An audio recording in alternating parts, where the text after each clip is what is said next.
Hi everyone, my name is Phoebe. Welcome to the Stockton and Darlington Railway Challenge. Next stop, the future. Little inventors invite children to draw invention ideas, and then we get makers, artists and designers to bring the most ingenious ones to life. They get shown on our website and also in exhibitions and museums across the world. Dominic Wilcox is an inventor, artist and designer and the creator of Little Inventors. His creations have become famous across the world, and all of his inventions start their life as drawings. And now he wants to inspire you to do the same. It's your turn to become a little inventor.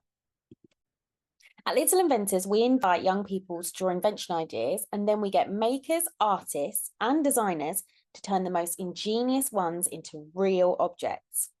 They get shown on our website, but also in exhibitions and museums across the whole world.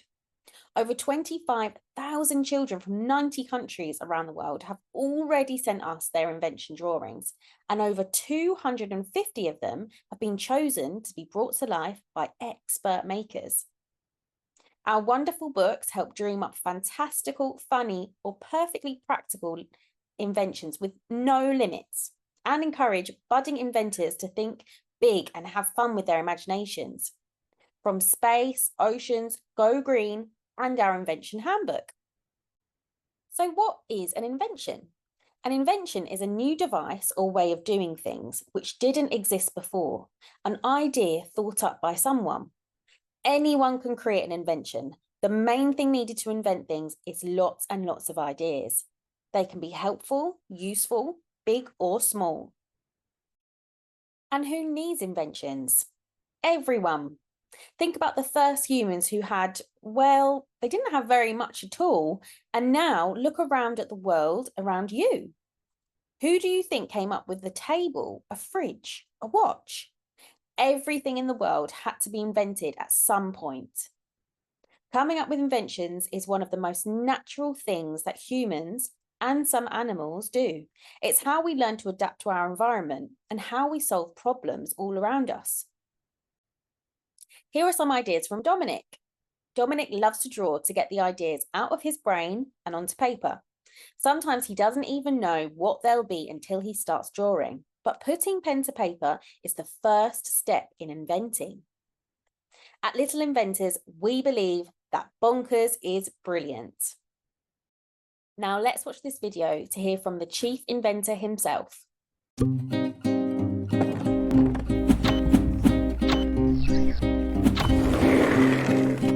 Hello, I'm Dominic Wilcox and I'm an artist, designer and inventor. Welcome to my Inventors Workshop, where I come up with fun, interesting, bonkers or useful invention ideas. You might be wondering what I'm wearing on my head. Well, this is a reverse listening device that I made from tubes and kitchen funnels. Sounds that come from over that side go into my left ear, and sounds that come from over that side go into my right ear. It's really strange, but really fun to try out. Oh, my tea's too hot. We all have little problems in our lives, but we can use invention to solve them. So I was thinking that sometimes when my cup of tea is too hot, I burn my tongue. So maybe I could add a cooling fan inbuilt into the saucer. Sometimes you can get ideas by joining two different things together. Like these toothbrush maracas. You can brush your teeth and play music at the same time. I think of a lot of ideas just sitting here at my desk. For example, why use a normal hairdryer when you could do something like this? I'd love to try that. I also think of ideas when I'm walking down the street, or visiting a friend,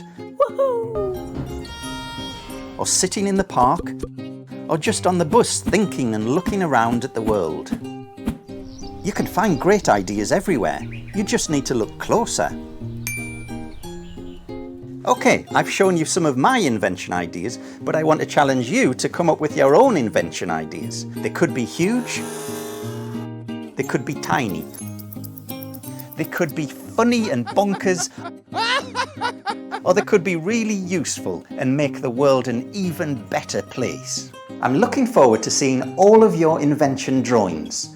And don't forget to upload them to littleinventors.org.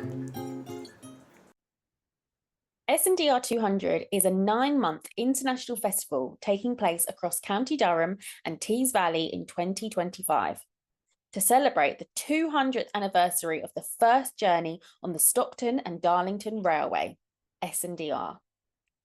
This 26-mile journey on the SDR between Shildon and Stockton via Darlington on 27th of September 1825 transformed how the world traded, travelled and communicated.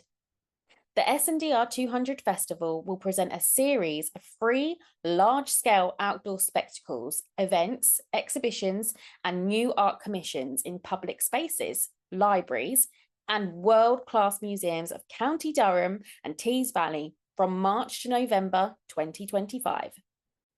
The North East has been a centre for industry for hundreds of years, and many great inventors have come from this region. William Armstrong, one of Britain's forgotten geniuses, invented and built Newcastle Swing Bridge and the hydraulic mechanism that operates the famous Tower Bridge in London. He was a 19th century visionary inventor, engineer, scientist, and businessman. He was also an environmentalist 150 years ahead of his time, advocating water and solar power as substitutes for fossil fuels. The North East owes its place in railway history to the inventive genius of engineers such as George and his son, Robert Stephenson. They developed the earliest steam locomotives as a means of improving the transport of coal from the pit yard to the seaports. Previously, coal had been hauled along largely wooden railway tracks on platforms which relied on horses, human effort, and strength or the force of gravity to move them. George Stephenson was known as the father of the railways and built his first engine, Blucher, in 1814 in North Tyneside. With his son, Robert, he went on to develop the construction of railway systems, and in 1825, they opened the first passenger railway in the world, the famous Stockton and Darlington Railway, with their engine, Locomotion 1. Now, I bet some of you think that sometimes the past can seem old and boring, but some of the most wacky, forgotten inventions came from inventors before our time. Let's take a look at some bonkers travelling inventions of the past. Now, let's have a look at these amazing handcars. Handcars came onto the railroad scene in the 1860s. Early models used a hand-spun crank that was spun to propel the car. The handcar has a brake that is activated by a foot pedal. The brake was made of wood, though to increase its stopping ability, it was often covered with a leather pad. Typically, a handcar was pushed to get it started, and then 4 men would work the pump to get it to the right speed. The running speed of a handcar was about 8 miles per hour, though faster speeds of 15 miles per hour could be obtained if going downhill. Operating handcars was dangerous work. Many men were killed from collisions with unexpected trains that hit them from the front and the rear. It was standard procedure for a man to run ahead to curves and to watch for oncoming trains. Some railroads prohibited their use during heavy fog. Have you ever thought about roller coasters travelling on tracks? The first ones were invented in the 17th century, and Lamarcus Adner Thompson obtained one of the first known patents for a roller coaster design in 1885, based on the Switchback Railway, which opened a year earlier at Coney Island in America. Have you ever been on a roller coaster? And did you go upside down? A velocipede, also known as a railway velocipede or railroad velocipede, was a 3-wheeled handcar used by railroads in North America to travel on tracks. Doesn't it look like so much fun? Wow, have a look at this zoo train. In 1950, the zoo train made many stops in the US and Canada.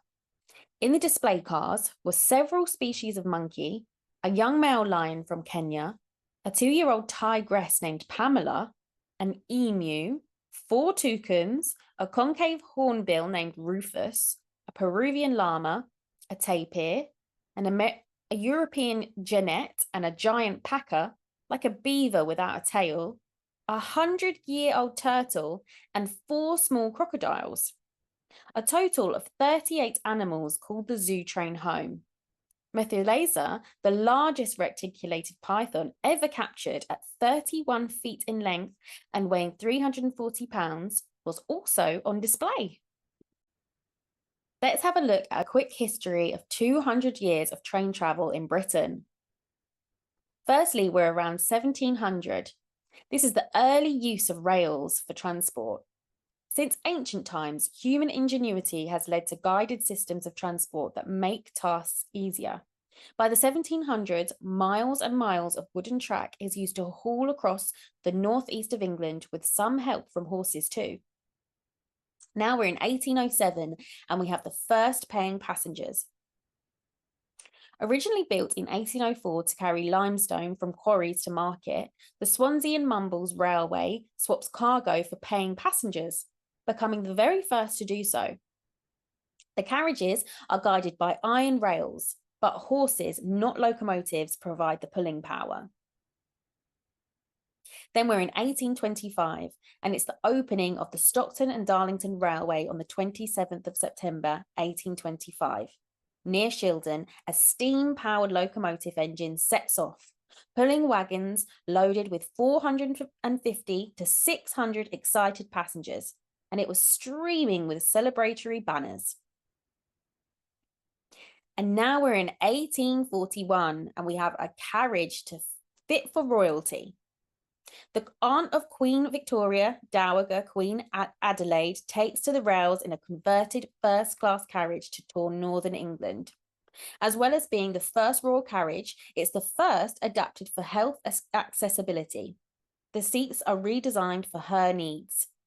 Royals continue to travel by bigger and grander trains to meet people over the next century. Then we're in 1879. And we're dining in restaurant cars. The Great Northern Railway starts the first dining car service in Britain. Some medical authorities have concerns, claiming rushed eating will cause fatal indigestion. Fortunately, no deaths are linked to dining car food, and the service became very, very popular. 1938, Mallard sets a new world steam record. The streamlined LNER locomotive Mallard pulls a test car carrying several railway engineers who lie flat down on the shaking floor. It reaches an incredible 126 miles per hour, a record which is still unbeaten today. Then we're in 1979. We have the first female train drivers. Karen Harrison applies to the British Rail Driving Training Programme, signing her application K. Harrison. At interview stage, bosses realise that she's not a man.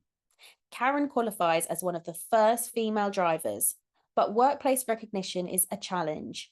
She is supportive of female and LGBTQ+ colleagues at work.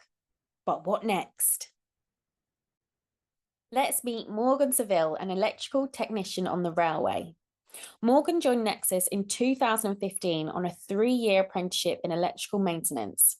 She's now a technician for signalling, telecommunications, electrical and mechanical engineering in Metro's capital delivery team, working on a wide variety of new projects across the system. Morgan says, I would say to anyone who wants to work as part of a team, earning money and learning practical skills, go for an apprenticeship. It doesn't matter who you are or what career you thought you might do. If you see something that looks interesting, challenging, and fulfilling, go for it. Now let's meet Lynn Dickinson, a station delivery manager. Lynn is responsible for managing over 120 customer service staff who work in the Metro stations, making sure all 60 stations on the Metro are clean and tidy, and working with all the engineers to make sure that when the lights, lifts, and escalators break, they get fixed really, really quickly so the passengers can keep on using them. She says, the best thing about my job is I get to meet all the people that use the Metro. The weirdest, grossest thing I've ever had to do is pick up someone's false teeth off the track. One of the coolest things I've ever done was manage the filming for The X Factor when James Arthur was auditioning. I met him before he was famous. The most unusual thing I've ever done was the day I helped Digby, a miniature pony, learn to use the metro as he was going to live with and help a blind lady in America. There are some incredible trains around the world. Have a look at these three. The first one there is the glass floor hanging train in China. Passengers can see out right below their feet. The middle image is of Blue Mountain Scenic Train in Australia, and it is one of the steepest trains in the world. And finally, the third one there is the Shinkansen in Japan, instantly recognizable for its striking, sloping nose and sweeping aerodynamic curves.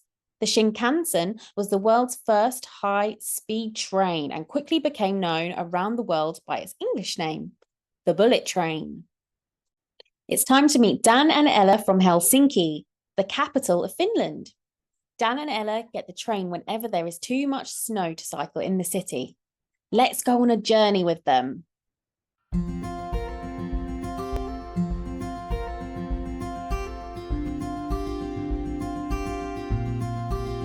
Hi, my name's Dan and I live in Helsinki, which is the capital of Finland. I live with my two daughters, Ella and Alva, and we often use the tram in the wintertime especially. Winter in Helsinki, there's a lot of snow. Usually we cycle around, but sometimes there's too much snow to cycle. Today Ella and I are going to visit our friends in Oulu and we're going to go on the number 15. Are you ready to go? Let's go then.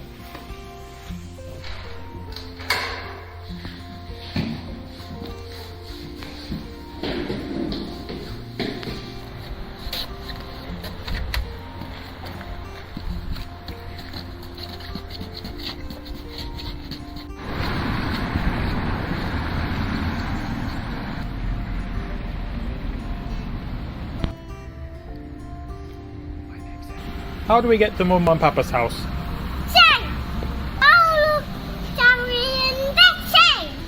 We go to Oulu travelling on the train. Yes. What are your favourite things about the train? Train. To the play area? Yeah. Where are you going? Mama katsottu sitä pleikan viikon kohtaa kuvaa.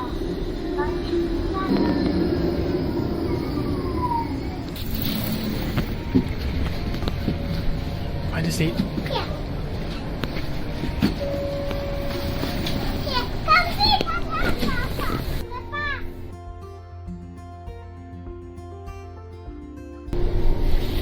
Because I like that. You like going fast on the tram? Yeah. What else do you like about the tram? Nice. You want to drive it? Is this our stop? Huh? Shall we get off here? Yeah. Yeah. Okay. Off you go. Come. Was that fun? Yeah.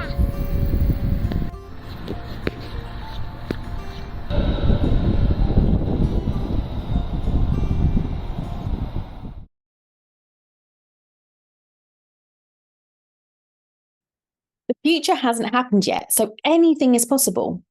Great inventors nurture and embrace their imaginations. They can believe in a future that no one else thinks about. And we can also think about making the future better for people and the planet. The railway is due to be net zero for carbon emissions by 2045 in Scotland and by 2050 in England and Wales. This transformation aims to switch people to rail from more polluting types of transport and to carry more cargo by rail, helping Britain to meet its net zero targets. This is your invention challenge. We want you to invent your dream train carriage. Think hard about what activities you would like to do on your dream train. What would need to be inside the carriage to be able to do those things? Does there need to be table or chairs, or could the carriage look totally different? Now, here's the most important part. Tell us about your invention idea using the invention drawing sheet. Use black pen, colours, and labels to bring it to life. Upload your idea to SDR200.littleinventors.org.